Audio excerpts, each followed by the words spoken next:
Hello and welcome back to Asian Cinema Season 2, continuing on with the Hirokazu Kore-eda films.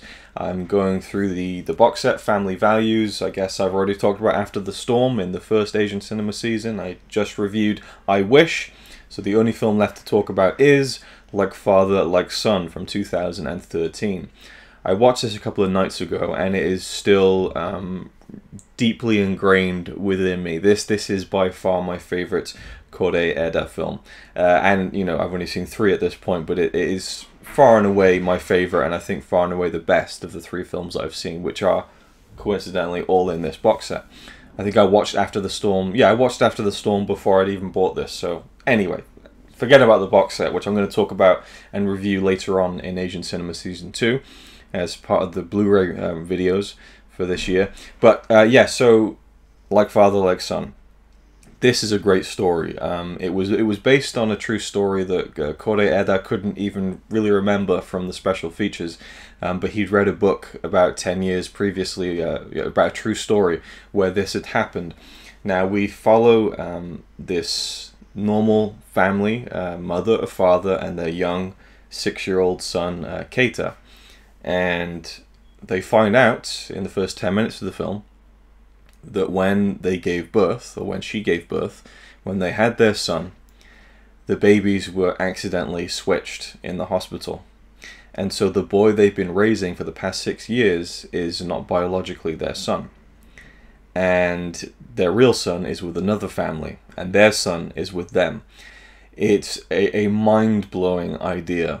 Like, how would you even begin to process something like that? So right from the get-go, the film has a great story, it has a great hook, but I found that throughout the entire 2+ hour running time of the film, I was just so deeply invested in everything that was going on, and that was because of the story, and just running in my head, like, what would I do in this situation? What would anyone do in this situation? You see a story like this that's kind of a larger-than-life but not impossible idea, and you start to kind of reprocess it inside your head, like, you know, what would I do in that situation? Because it goes into the idea of, can you truly be someone's parent if you're not biologically linked to them? You know, would those 6 years really mean nothing because this boy isn't connected to them by blood? Or does it mean everything? And I really like that idea. I think it's an interesting one to explore, and it's explored very well in this film. The only, I guess, very micro issue I could have with the film is that it's a little predictable in the way it's set up, where the main family that we follow, they're very well off. And the main character of the movie, the father of Keita, he is a career man. He's very successful. You know, they live a very nice life. Even his mother-in-law comes to their apartment and says, "Oh, it's like a hotel," you know.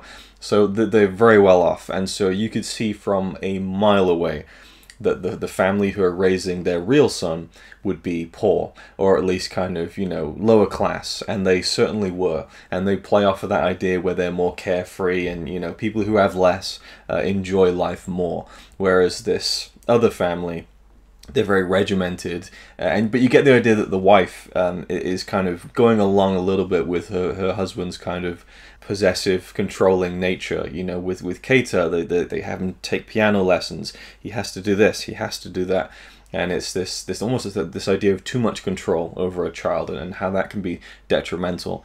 And throughout the whole film, you really just see it from the perspective of the parents, really. The kids don't play into it as much. The kids are very much kind of almost bystanders. You know, they're never really given the full story about what's happening, and when this all is revealed, the families meet, and they start meeting up and kind of getting friendly, having the boys kind of, you know each other and know the other adults, their real parents. And the idea of switching the kids is brought up. The idea of, you know, okay, maybe we can give this poorer family a load of money and we can raise both of the kids, you know, and when do we bring that up? Do we get lawyers involved? There's lots of different ways the story can go, and there's lots of ways that the main character, the father, is thinking about these things. Now, I want to say, before I continue, I think all the actors who play the 4 parents are absolutely excellent in the film. I thought they were all great.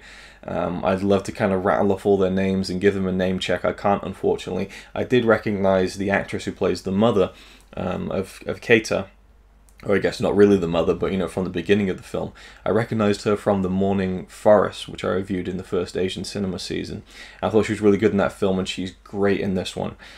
But I like the two boys as well, who played the two sons, and they have very different personalities, and they're both very cute in very different ways. And I loved how their differing personalities bounced off of both their parents that they've had for the first 6 years of their life and their biological parents. Goes into the idea of, you know, should the mother feel guilty that she didn't realize, like, she should have known, she's the mother, she should have known this isn't my boy, you know. And they play off of that and say that it's revealed that she was very sick after she first gave birth, so she wasn't quite aware. And then we find out the reason the mistake happened in the first place, and that's a really loaded part of the film as well. So there's great drama in the film, but there's also just great little micro moments, which I keep coming back to now with Kore-eda, is these micro moments, just little tiny beats that just flesh out the characters more. You know, just these little tiny little bits of attention to detail that I think other directors would kind of skate over and say it's not important to the story, let's leave it.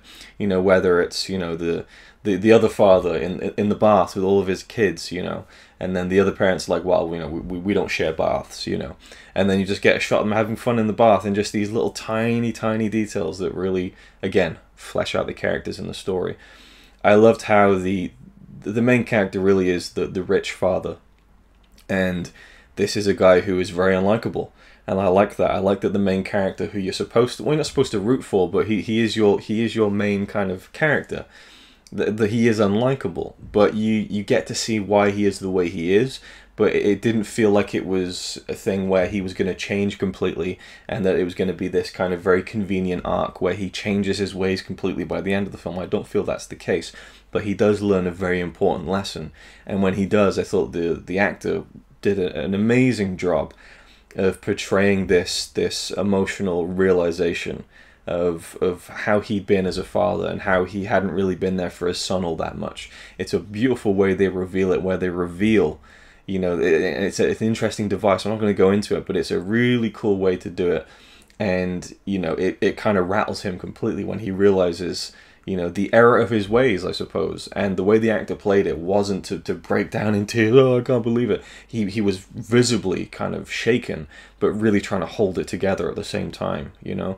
So I love this character's progression, where at the beginning he was quite unlikable, but there was something about the way this actor played him where I still want to believe that there was a room for change in this man, and that he would realize how to do the right thing, you know, without trying to change himself completely. And I love when they do trial out kind of switching the kids, and we have kind of the, you know, mainly we focus on the rich parents, where, and again, I don't know any of the characters' names, unfortunately, so I'm sorry, I hope you can follow what I'm talking about. But the rich parents, they bring their real son in, and again, they don't really say, hey, we're your real mother and father, but, you know, the main character does say, you're going to call us daddy and mummy now, father and mother. And the kid's like, why? And he's like, you just have to, you know. And so he's trying to force his kind of very regimented parenting practices on this new boy, who is his biological son. And this kid is kind of rejecting it, you know, because that's not the way he lived. And so they butt heads and things like that. And I loved how that played out. There's a beautiful scene where the mother, the rich mother, we'll call her, and she has Keita, who isn't her biological son, but the son she's raised for 6 years, and they're on the train together. And she's just kind of like holding him, you know, in her arms, and she's saying, why don't we just run away together? Just me and you know. And the boy's like, what about daddy? You know. And then the train stops at the station, and it kind of covers them in shadow. And I don't know if that was intentional, I feel like it must have been, but it was just a beautiful scene. Just showing this mother's kind of torment, you know, where she's really struggling, but again, trying to hold things together. And, you know, I thought the film was fantastic. I really did. I loved all the actors. There's a real warmth to both of the mothers, I thought. And I like how that was shown in different ways. I like how the rich mother, you could really tell that she loved her husband, but she wasn't completely on board with his ideals at times. Maybe just goes along with it. The other mother just had a real sense of a motherliness to her, which was really endearing and believable. And the poorer father was just Lily Frankie. I know that's the guy's name. It's an odd name. I'm not sure if it's a stage name.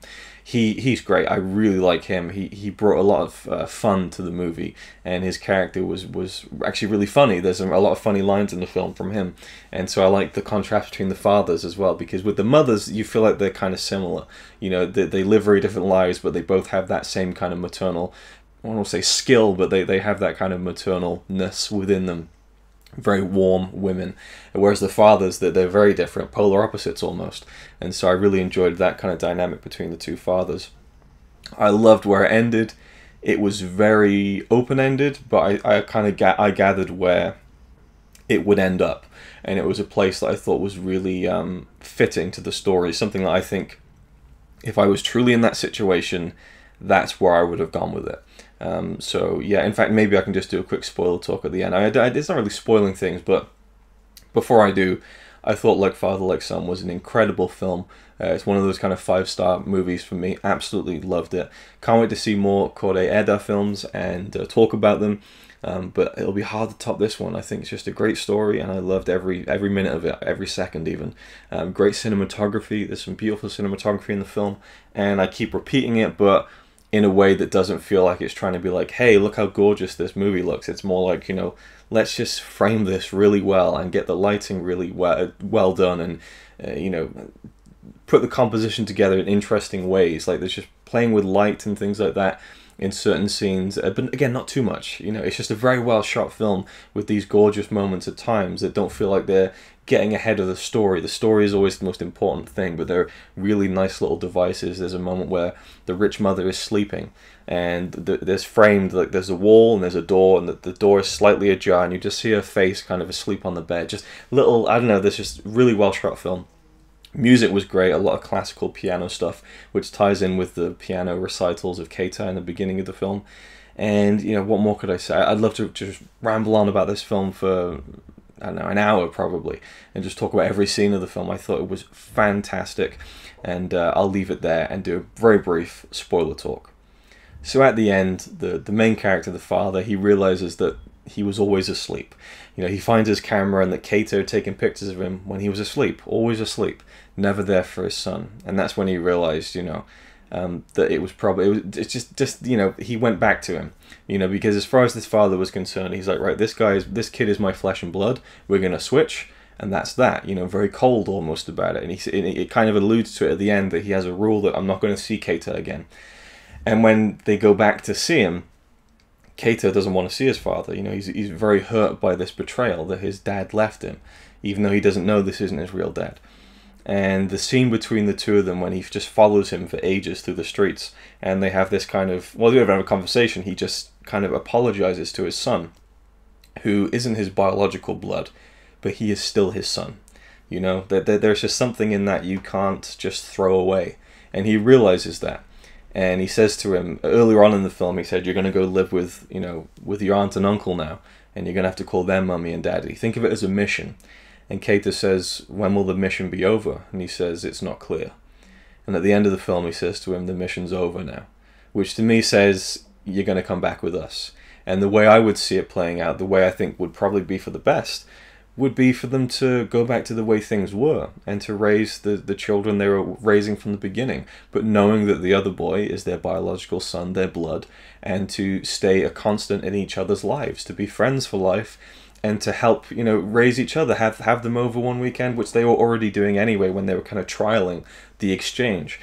So I think that, you know, that there is a bond that can be formed without blood being an issue, you know, and your dad is your dad, your mum is your mum, the people who raise you.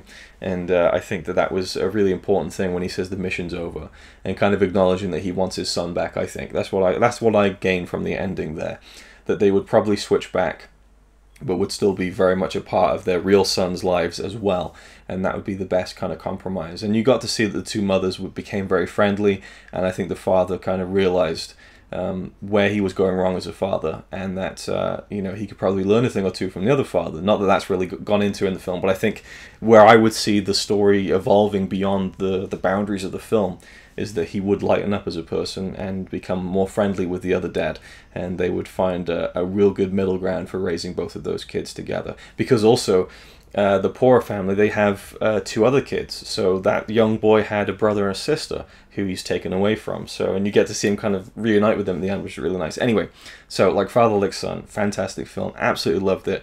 Thank you for watching, and I'll see you with the next Kore-eda review. It's alright by me. Apart from the fact he throws cans of Carlin into a tree. Yeah, he's really cool. Yeah, he's really cool. But he's not quite as cool as you.